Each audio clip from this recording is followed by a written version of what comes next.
साथियों, जय हिंद, वंदे मातरम। मैं आपका साथी ओम प्रकाश जाजड़ा, जैसलमेर से। आज के मंथन में हम राजस्थान की घटना को लेते हैं, जो कि एक सैनिक के साथ में पुलिस वालों ने की है। उसके ऊपर पूरे देश नहीं, केंद्र सरकार तक ये हाईलाइट हो गया, काफ़ी हाई प्रोफाइल मामला बन गया। लेकिन हम पूर्व सैनिकों के बीच में हैं, जो हम सैनिक हैं ना, पूर्व सैनिक जो हिंदुस्तान के हैं, हमारे बीच के अंदर एक बहुत ही विचारशील विद्वान आदमी है। और उसने जब वो वीडियो डाला और मैंने वीडियो 20 मिनट करीब है सुना, तो मेरे होश फक्ता हो गए। उसने लिखा भी कि आपके होश उड़ जाएंगे, मेरे होश उड़ गए। कि उस पूरे वीडियो के अंदर उस बंदे ने बोला कि भी पुलिस की कोई गलती नहीं है, जो गलती है सैनिकों की है। हाँ, मैं मानता हूँ सैनिकों की है, लेकिन वो बुद्धि के दुश्मन।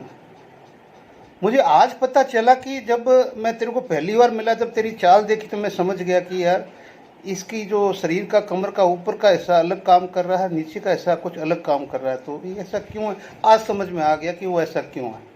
बिल्कुल आ गया, क्योंकि तूने उस बच्चे के पिछवाड़े का फोटो अच्छी तरह से आंकलन नहीं किया। और पुलिस के बारे में तो एक शब्द नहीं बोला कि पुलिस तो बिल्कुल सही है अपनी जगह पे, और जो आर्मी के अधिकारी जो एक्शन ले रहे हैं वो सारे गलत है।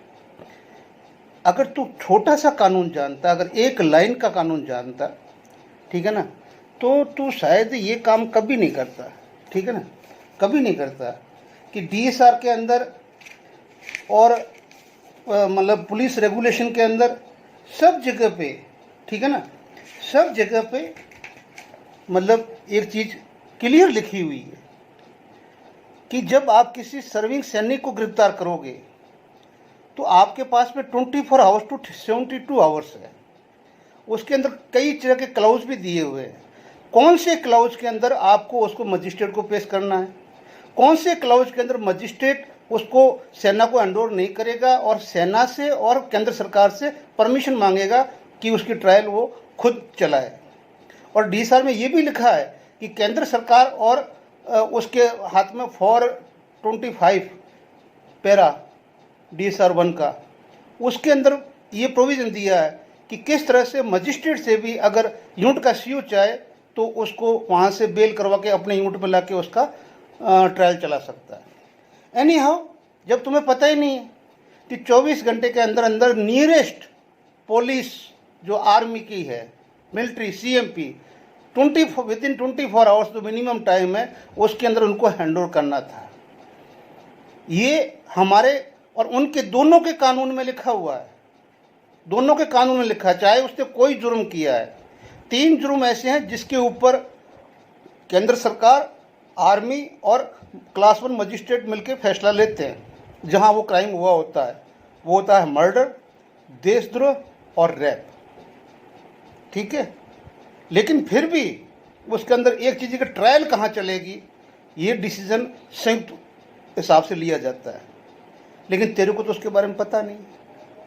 ये चाहे बार में थे, चाहे हुक्के में थे, कहीं भी थे, अगर ये पुलिस अपना सही काम करती तो इनको अरेस्ट करके उस विद इन स्टेबल पीरियड, जो उस पुलिस अगर एसएचओ को ज्ञान होता, पढ़ा लिखा होता, उसने अगर पुलिस रेगुलेशन पढ़े होते कि सेना के हमारे बीच में किस तरह के मतलब नियम बनाए गए हैं, तो ये जाके नियरेस्ट पुलिस स्टेशन के अंदर उनको दे देता और उनसे अपनी जो रिपोर्ट उसको सौंप देता और उसके जो भी फैक्ट थे वो दे के और वहाँ से अपना रिसीट लेके और लाके अपने फाइल में लगा लेता, जो उसके पावर में जो आती है।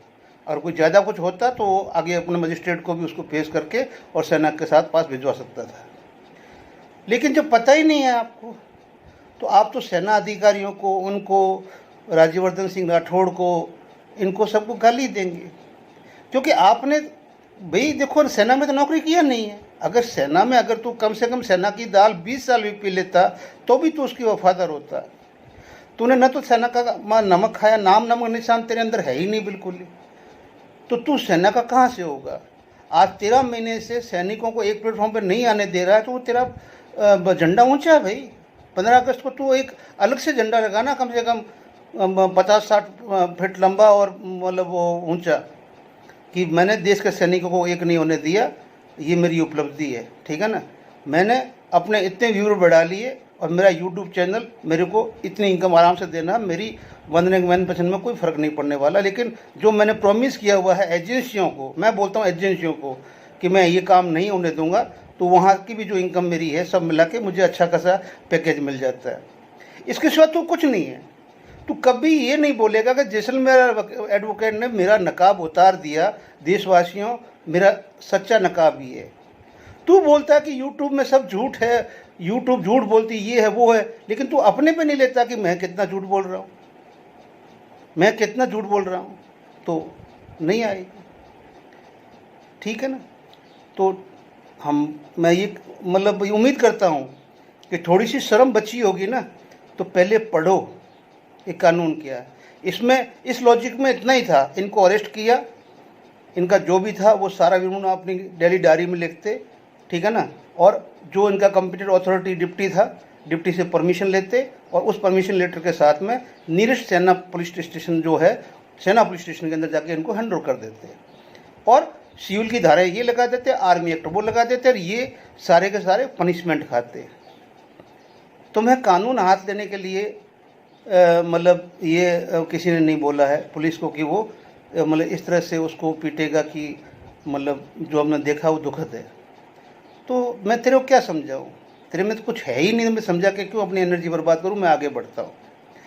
तो दोस्तों, अभी एक जो हमारा इनका ही छोटा भाई है, बड़ा भाई है, नलिन तलवार, जो हमारी जंतर मंतर का मतलब इसकी साहब का तरन तारण की तरफ से पैसे का कस्टोडियन था। यानी कि जंतर मंतर में जितना भी चंदा इकट्ठा हो, जिसके पास भी पैसा आए, लास्ट में वो रहता था नलिन तलवार के पास में।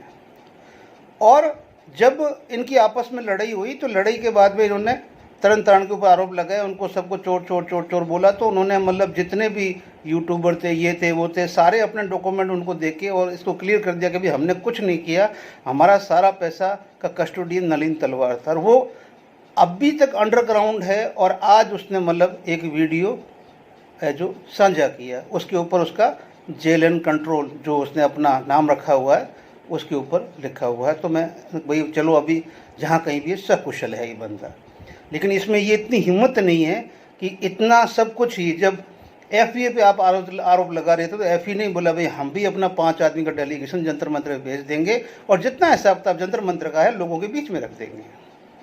दोनों आ गए। अब ये क्यों छुप रहे हैं? अभी तो इन्होंने कम से कम 1 महीने से बिल्कुल ही ऐसी चुप्पी साध ली है कि मतलब 15-20 दिन तो हो ही गए साध ली कि सब अंडरग्राउंड चूहे की तरह। अरे हिम्मत ताकि आओ ना, अभी जंतर में एक दिन रखो ना, लोग आने के लिए तैयार है। और 5 इंडिपेंडेंट जो भी है अध्यक्ष है, जो अच्छे मतलब जिसकी संस्थाएं हैं वो सुन लेंगे और बता देंगे पब्लिक को कि भैया ये बात है। तो इसको हम यहीं छोड़ते हैं। अब आगे चलते हैं कि कल हमारे OROP 3, अब मैं यहाँ पर आपको एक थोड़ा सा अपना दुख जाहिर करता हूँ, मेरी सोच का दुख जाहिर करता हूँ। सॉरी, इस चीज़ में एक बात भूल गया कि जो मैं आपको बता रहा था आर्मी रूल और अपना जो रेगुलेशन के बारे में, तो इसमें आर्मी एक्ट के अंदर भी मतलब क्या है कि मतलब जो सिविल ऑफेंस जो है हमारा विद इन जो इसके अंदर 79 तक जो वो हमारा सिविल ऑफेंस आ जाता है, 68 तक जितना भी है वो जितना भी हमारी आर्मी के अंदर जो पैरामीटर में आता है ये सारे आर्मी एक्ट उसमें आते हैं। लेकिन अब 69 और 70 के अंदर पूरा एलोबरेट किया हुआ कि सिविल ऑफेंस होता है तो उसका ट्रायल वगैरह कोर्ट मार्शल और सिविल में जो भी है वो कैसे होता है वो इन दोनों के अंदर दिया हुआ है। जब इसके अंदर आप जब जाते हैं तो इसके अंदर इसका नोट्स जब आप पढ़ेंगे तो वो कम से कम होंगे तो भी 200 पेज के होंगे, दो एक्ट के ही 200 पेज के उसके नोट्स होंगे। तो जब तक आप नोट्स नहीं पढ़ोगे तो आप कहाँ जाओगे? ऐसे ही आर्मी रूल है, उसको नहीं पढ़ोगे तो कहाँ जाओगे? तो इसलिए मेरा कहने का मतलब ये है कि ये जब नहीं जानते हो तो शांत और चुप रहना अच्छी बात है। फिर हम आगे बढ़ते हैं कि मुझे दुख इस बात का कि जब OROP 2 का हमारा कोई क्लियरेंस हुआ ही नहीं है। 10 साल की उस सरकार ने जिसने OROP दी थी उसने OROP 2 की इतनी बड़ी विसंगतियाँ, उसके बारे में पिछली सरकार ने कुछ नहीं दिया। उस सब को दरकिनार करते हुए अब आ गए हम ORP 3 के अंदर। तरह तरह की टेबलें, तरह तरह के कानून, तरह तरह के लेटर, तरह तरह के पता नहीं क्या बनाओ, फेंको और अपने बस व्यूवर ग्रहण करो और अपना यूट्यूब चैनल चमकाओ, यही काम है भाई। लेकिन एक अच्छी पहल की FA अध्यक्ष अर्जुन सिंह ने सैनिक जीवन में वीडियो अपना इंटरव्यू देके और वीडियो देके, और उन्होंने कहा कि भाई ORP 3 के लिए हमें रक्षा मंत्री को सबसे पहले ये बात रखनी कि 2 तो जो आपने दे दी, कम से कम तीसरी देने से पहले जो इसका एवरेज लेना उसको आपने मैक्सिमम लेना चाहिए। और उन्होंने अपने सारे संगठनों को बोला कि भाई बाकी तो कोई मेरे साथ चले नहीं चले, जो मेरे पास में जो मेरे 150 संगठन है FA के, वो तो कम से कम सारे इंडिपेंडेंट होके और अपना अपना फॉर्मेट के अंदर रक्षा मंत्री को लिखे कि भाई हमारे को मैक्सिमम के हिसाब से है जो ORP 3 दें। ये मांग माननीय अर्जुन सिंह राठौड़ साहब ने इस वीडियो के माध्यम से रखी है। मुझे उम्मीद है कि सारे लोग इसको सहयोग करेंगे, और सहयोग करने के साथ साथ जल्दी से जल्दी, क्योंकि ये टेबलें बनेगी अभी, क्योंकि गवर्नमेंट ने सैंक्शन दे दिया है ORP 3 का, तो आगे का काम तो होना ही है। तो ये CDA PCDA का जो CGDA से जब ये PCDA से बनेगी तो उस टाइम वहाँ से सर्कुलर नंबर अलॉट होगा। तो ये सारा काम होने से पहले अगर आपका पहुँच जाता है ये जो आप चाहते हो, तब तो वो काम आ जाएगा।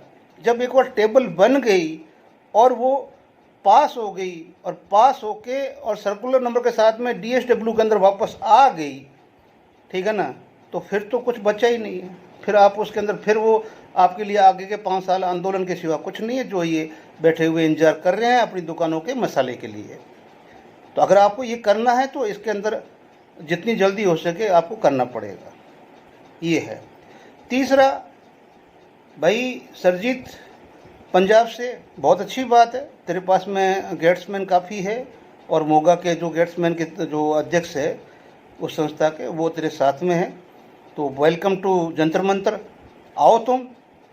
और जब तुम वहाँ आ जाओगे तो हो सकता है कि तुम्हारे माध्यम से जो ये अपराधी प्रवृत्ति के आदमी हैं, ये भी हो सकता है कि हिसाब किताब लेके, चाहे वो तरन तारण है, चाहे FA है, और चाहे ये मतलब हमारे सैनिकों के गद्दार हैं, क्योंकि इनको एक प्लेटफॉर्म नहीं होने दिया। अगर आप भी इनके साथ में, इनकी मानसिकता के साथ में हो, तो फिर मैं नहीं मानता कि आप भी कुछ कर पाओगे, कुछ नहीं कर पाओगे। दूसरी बात, जो मेरा अपना ओपिनियन है कि इस देश के अंदर अभी पूर्व सैनिक किसी भी हालत में कोई एजिटेशन नहीं कर सकते, क्योंकि कहीं से उनकी मानसिकता देश के चारों दिशाओं से, कोने कोने से, कहीं से वो मानसिकता छलकती नहीं भाई। आप सोचो कि एक सैनिक के साथ में ऐसा होता है, वो अनैतिक है, उन्होंने गलत काम किया मान लिया, लेकिन पुलिस ने जो बर्बरता की है, जयपुर के अंदर कमांड GOC बैठे हैं, अफसरों को सांप सूंघ गया, क्योंकि वो पहले खानदानी अफसर हुआ करते थे जो राजा महाराजाओं के रजवाड़ों से होते थे। वो जब लेफ्टिनेंट जनरल की पदवी होते तो अपने नीचे बोलते कि काम करो, मैं देख लूँगा बाकी। तो ऐसे अभी अफसर है ही नहीं, क्योंकि अंदर खून होता है ना, वो खून खोलता है। तो पहले तो वहाँ रहेगी, उसके बाद में जयपुर के आसपास में आप सोचो कितने लाख पूर्व सैनिक है।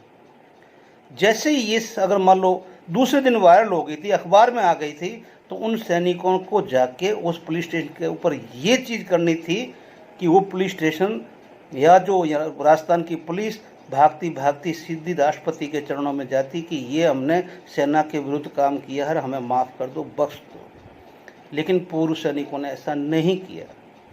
भाषण बहुत दिया, धन्यवाद भाषण के लिए, सभी ने अपने ओपिनियन बहुत दिए, उसके लिए भी धन्यवाद।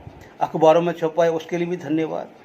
बाकी जागरूक रैली की हमारे गौरव सेनानी चिड़ावा ने, तो वो जागरूक रैली भी यहाँ ट्रांसफ़र हो सकती थी अगले दिन सीधी। कहने का मतलब कि जयपुर कोई दूर नहीं था इनसे।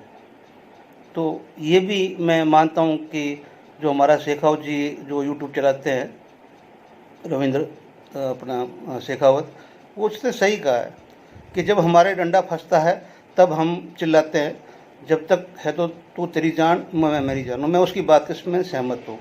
तो थैंक यू, जय हिंद भारत। मैं इतना ही करना चाहूँगा। बाकी हो सकता है कि मैं कल की वीडियो में आपको अगला जो भी है अपडेट बताऊँगा। जय हिंद, जय भारत।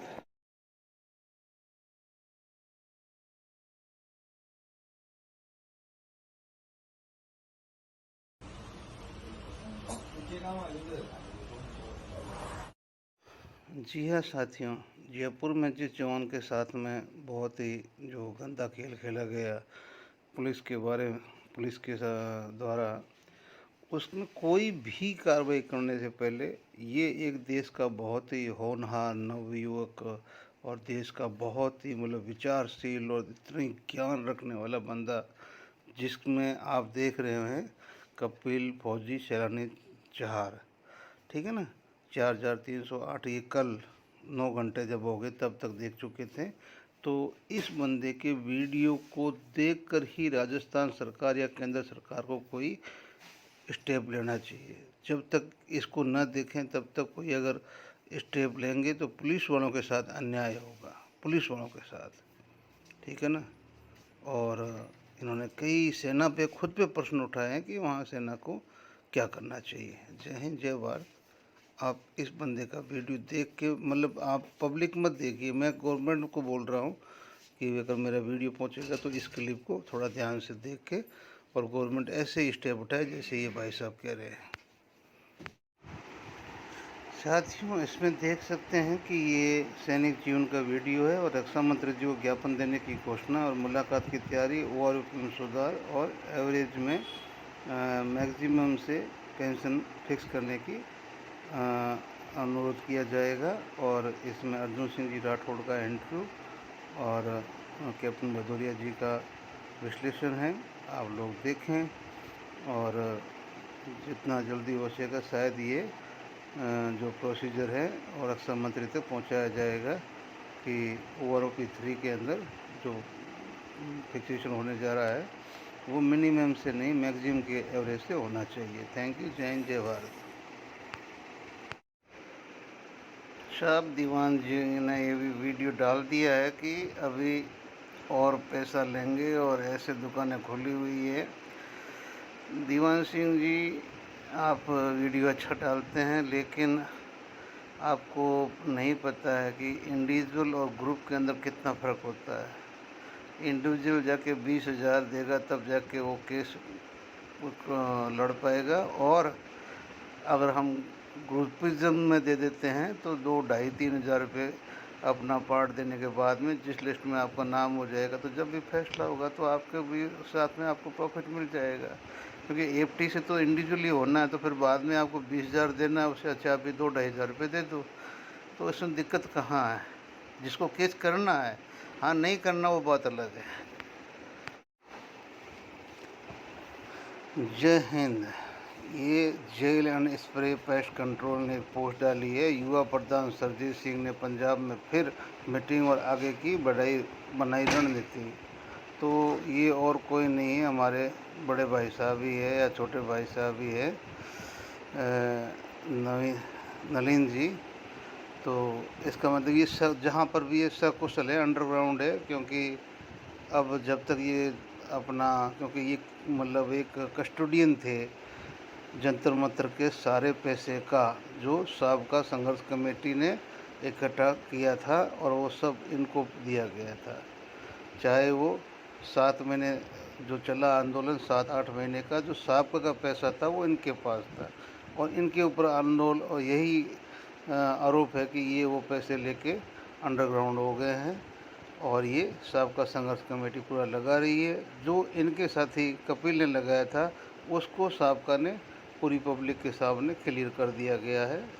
अब ये करते हैं नहीं करते हैं ये इनकी मर्ज़ी है, लेकिन इनका फ़र्ज़ बनता है कि चाहे पैसा बचा न बचा हो, लेकिन पब्लिक के बीच में आके और पब्लिक को, जो पूर्व सैनिक है जिनके ऊपर ये बहुत बड़े हितैषी उनका विश्वास बंधाए और हिसाब किताब दे।